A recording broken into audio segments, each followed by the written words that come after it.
5 days a week, drivers hand over almost $17 to cross a single bridge into Manhattan, and they'll keep paying it every working day with no commuter break and no way around it. Hundreds of thousands of them. Line up all those payments across the busiest bridge on Earth, and you get a structure that quietly brings in an estimated $2.5 million a day. The strange part? This money machine was once the cheapest looking bridge in New York, a bare steel skeleton people were nervous to cross. This is the George Washington Bridge. To understand how it ended up looking that way, you have to go back to the problem it was built to solve. Engineers had argued about a Hudson River crossing since 1906, and the sheer width of the river killed proposal after proposal. Othmar Ammann found the narrow point between Fort Lee and Washington Heights, where high cliffs on both banks let him skip long approach ramps and still clear the shipping lanes underneath. His main span measured 3,500 feet, nearly double the record held at the time by Detroit's Ambassador Bridge. Ammann also made a bet that broke with everything his profession had done before. He drew the deck just 12 feet thick, with plate girders underneath instead of the deep, stiffening trusses everyone else bolted along the sides, wagering that the weight of a deck that long would settle its own movement. Long suspension spans of that era ran about 60 feet of length for every foot of depth. Ammann's deck was several times more slender than that. Cass Gilbert had drawn granite and concrete cladding for both towers, with elevators carrying sightseers up to restaurants at the top. Engineers then worked out that the steel could hold the towers on its own, so the restaurants and elevators came off the plans, and rising material costs after the 1929 crash pushed the stone facade aside too. So the towers opened as raw steel lattice, and plenty of architects hated the look.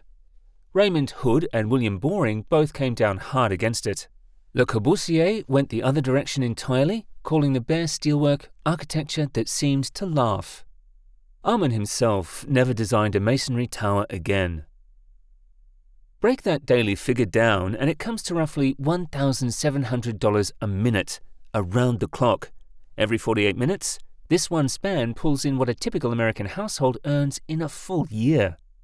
And that isn't really down to the price of crossing, which has climbed from 50 cents in 1931 to as much as $23.30 today.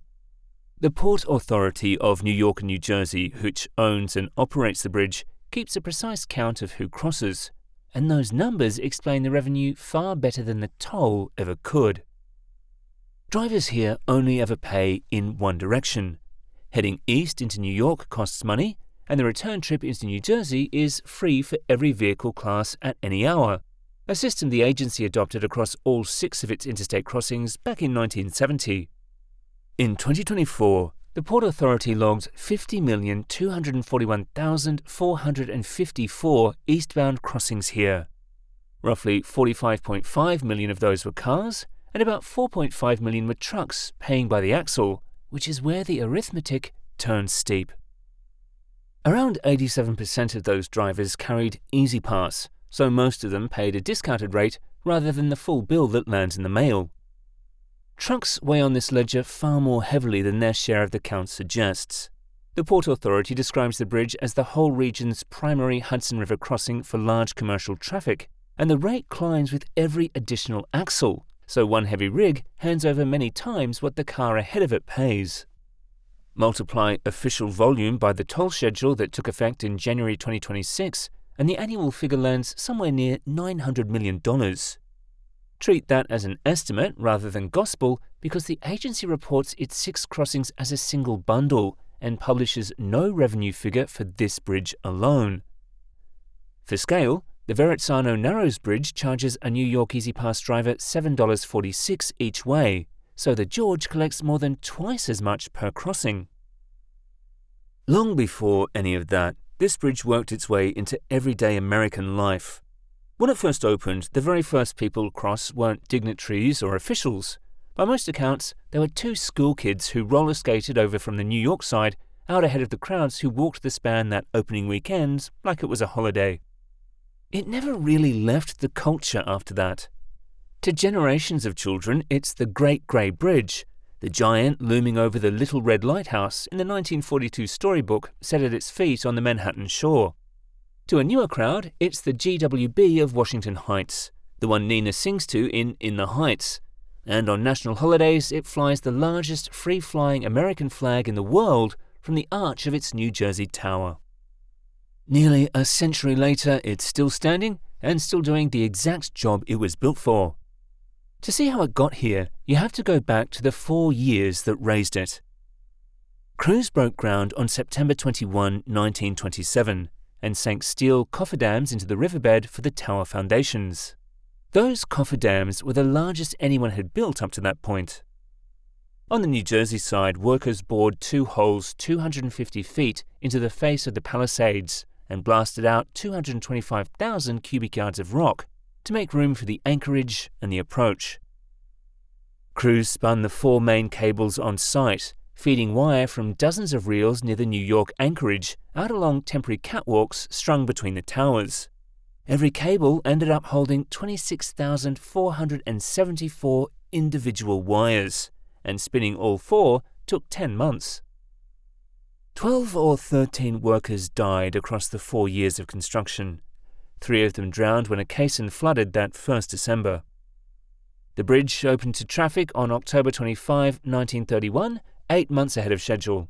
In its first 24 hours, 56,312 cars crossed it. Cost estimates during construction had run as high as $75 million. The finished span came in nearer $60 million, paid for with Port Authority bonds. Armin never treated that upper deck as the finished article. His original plans already set aside room beneath the roadway for a second deck carrying 4 rapid transit tracks in case the rail tunnels downstream ever ran out of capacity. His cable sizing carried that same ambition. The original deck weighed about 90,000 tons, and he sized the cables to hold 350,000. The Depression stalled the rail idea, since railroad traffic that decade gave the Port Authority little reason to spend on tracks nobody would fill. Cars settled the question a different way. In 1946, the agency paved over the unpaved centre median and turned 6 lanes into 8. By the mid-1950s, even that felt cramped. Work on the lower level began on June 2, 1959, and crews hung 75 steel slabs beneath the original roadway, each one weighing 220 tons. The lower level opened on August 29, 1962, inside a $183 million program that also delivered the Trans-Manhattan Expressway and the bus station perched above it. Capacity across the bridge climbed by 75% overnight. Drivers nicknamed the new level Martha, after Martha Washington. The extra deck also steadied the whole structure, which had been known to swing as much as 30 inches in high winds. Trucks stay off Martha, an enclosed roadway with only about 13.5 feet of clearance overhead. All 592 suspender ropes that hold the roadway to those main cables dated back to 1931. In 2016, the Port Authority launched Restoring the George, an 11-project rehabilitation program running past $2 billion, and replacing all of them became the centerpiece. Crews began swapping out the original ropes in 2018.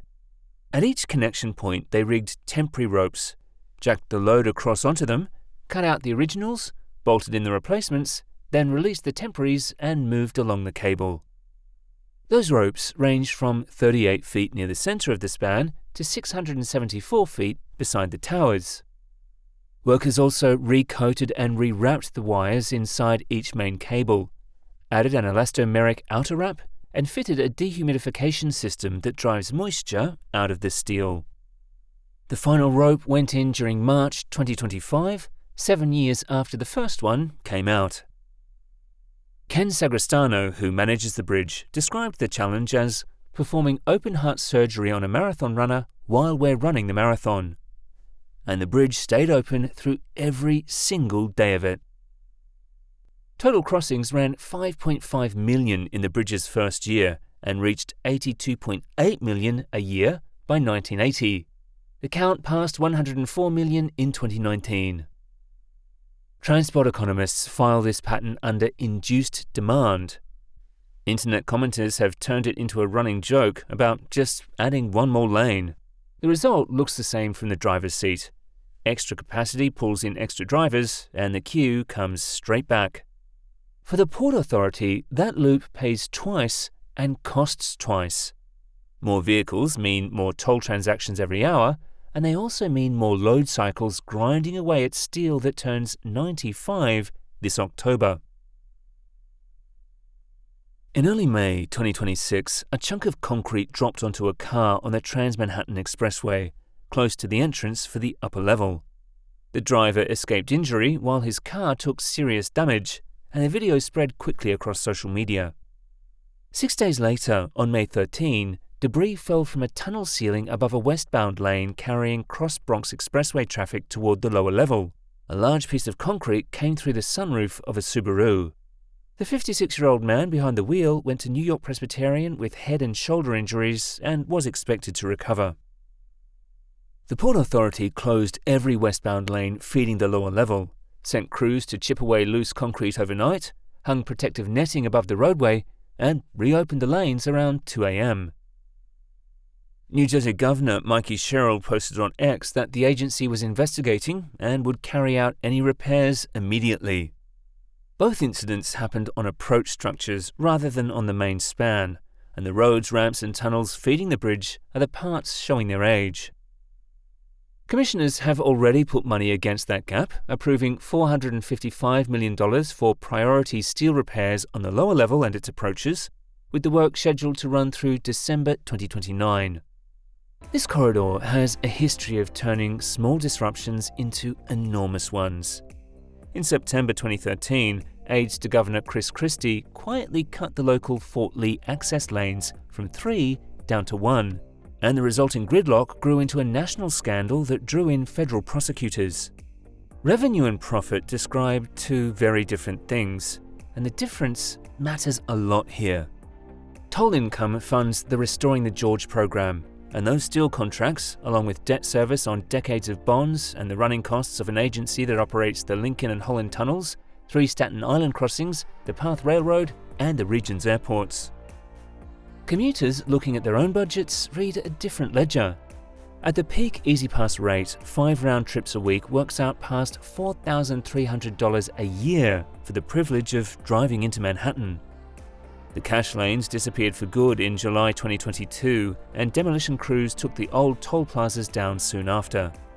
Whatever the money buys, drivers now hand it over automatically every single crossing with no end date in sight. A 94-year-old suspension bridge came through a rope-by-rope rebuild while its decks stayed open the whole time.